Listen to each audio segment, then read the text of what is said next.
Undri. Sorry? I said I love Undri. Undri. Double-decker bus crashes into us. To die by your side is such a heavenly way to die.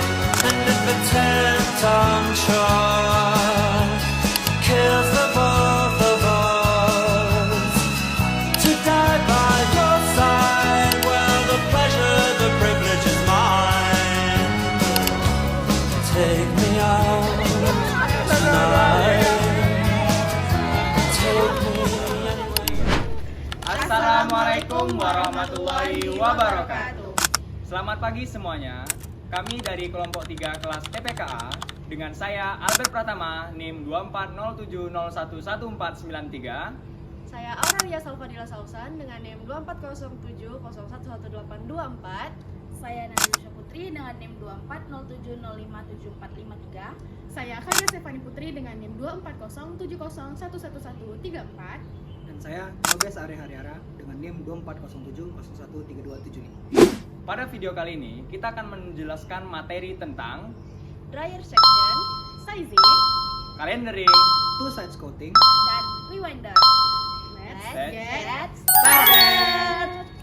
Halo, saya Aurel. Saya akan menjelaskan mengenai dryer section. Nah, bagian ini merupakan rangkaian silinder uap ataupun steam cylinder yang berdiameter besar yang dipanaskan dari dalam menggunakan uap jenuh. Lembaran paperboard dilewatkan di atas permukaan silinder yang panas dengan bantuan dryer fabric ataupun kain pengering yang menekan lembaran agar kontak termal terjadi secara maksimal. Prinsip utamanya adalah perpindahan panas konduksi, di mana panas dari silinder menaikkan suhu air di dalam lembaran hingga mencapai titik mendidih. Uap air yang keluar kemudian diangkut oleh sistem sirkulasi udara melalui hood ataupun tutup mesin. Pada paperboard, pengaturan suhu diatur secara bertahap ataupun temperatur profiling biasanya dimulai dengan suhu rendah. Setelah melewati unit pelapis ataupun size press, lembaran paperboard akan kembali menjadi lembab karena aplikasi larutan pati ataupun zat kimia lainnya. Nah, disinilah after dryer section berperan. Prinsip kerjanya serupa dengan main dryer, namun tujuannya lebih spesifik, menguapkan kembali air yang terserap selama proses pelapisan dan mengeringkan lapisan permukaan tersebut hingga mencapai standar kelembapan akhir ataupun final moisture content. Yang diinginkan biasanya itu sekitar 5-7%. Pada bagian ini, kontrol tegangan lembaran ataupun web tension dan suhu silinder sangat krusial. Suhu yang tidak stabil di after dryer dapat menyebabkan masalah kualitas seperti lembaran yang melengkung ataupun curling atau permukaan yang tidak rata, yang sangat kritikal bagi paperboard yang nantinya akan diproses menjadi kemasan kotak. Baik, saya akan menjelaskan tentang sizing, di mana sizing ini adalah proses untuk menambahkan bahan kimia untuk mengurangi sifat penyerapan air pada kertas ataupun board. Nah, di sini sizing itu terbagi atas dua, ada internal sizing dan juga surface sizing. Untuk internal sizing itu bahan kimia ditambahkan pada saat approach, sedangkan pada surface sizing itu ditambahkan setelah kertas ataupun board melewati proses press.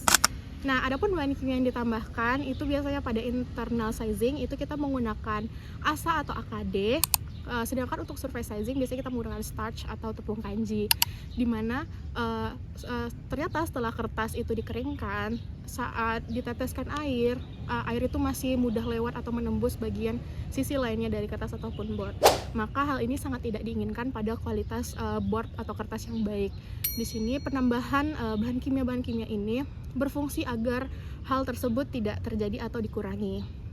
Nah, si sizing ini sendiri diaplikasikan untuk surface sizing diaplikasikan menggunakan alat yang bernama size press, di mana berupa dua roll yang akan di tengah-tengahnya akan dilewati kertas ataupun board dan mengaplikasikan sizingnya itu sendiri.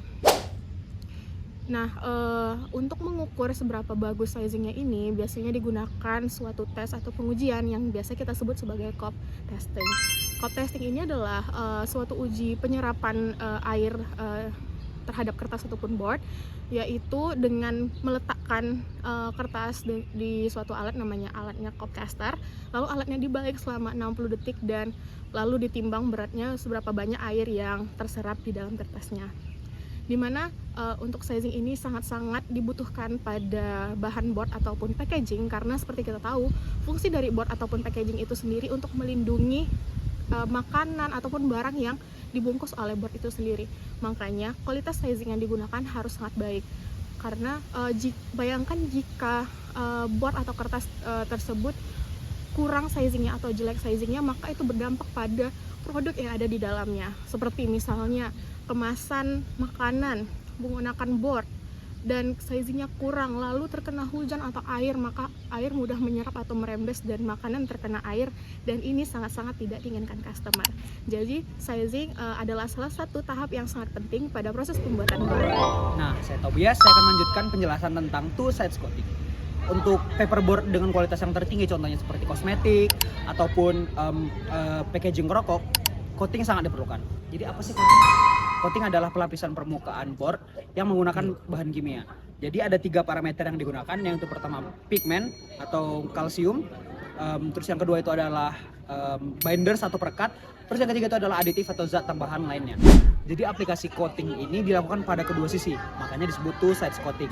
Jadi untuk menghasilkan 3 tujuan, yang pertama itu mencapai smoothness, yang kedua mencapai brightness, dan printability yang diinginkan atau daya cetak yang optimal. Jadi kata kuncinya untuk two sides coating ini, coating sama dengan pigment plus aditif plus binders menghasilkan smoothness, brightness, dan printability yang bagus. Nah, pada tahap selanjutnya kita akan masuk kepada proses calendering. Nah, apa itu calendering? Jadi guys, kalau istilah kita di kehidupan sehari-hari ya, kalau kita siap nyuci baju, kita keringkan, terus kita gosok kan, biar licin. Kayak gitulah kurang lebih fungsi calendering ini. Dia akan meningkatkan kehalusan dari permukaan si paper atau board itu sendiri. Dimana 3 parameter utama yang bakal dikontrol pada proses calendering itu smoothness, glossy atau gloss atau kilap, dan densitasnya atau kerapatan si fibernya.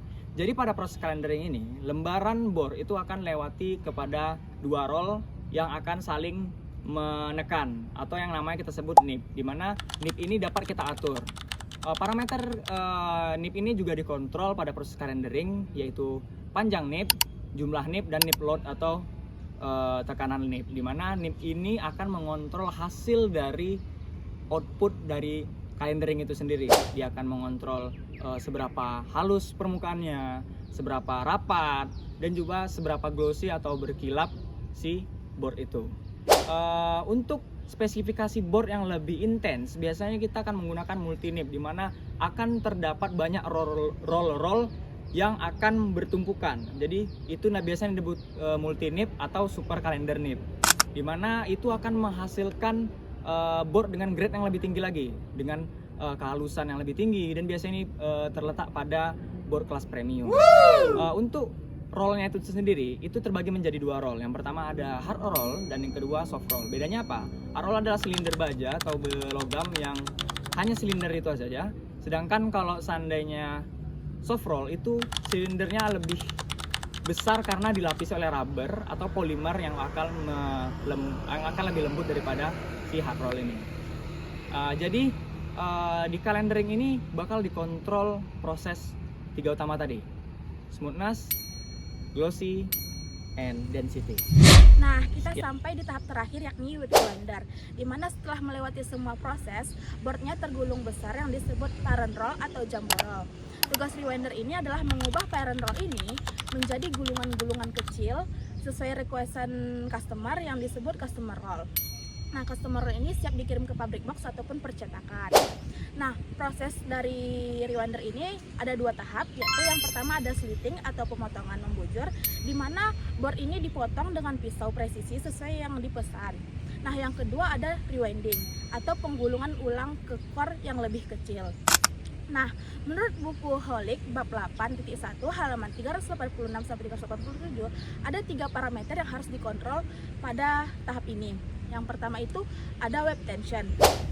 yaitu tegangan board saat bergerak. Dimana kalau tegangan yang terlalu rendah membuat gulungan itu longgar, sementara jika tegangan terlalu tinggi membuat bisa melengkung atau merusak boardnya. Kedua ada nip load dari rider roll, yaitu tekanan dari roll tambahan yang menekan gulungan dari atas agar tetap padat.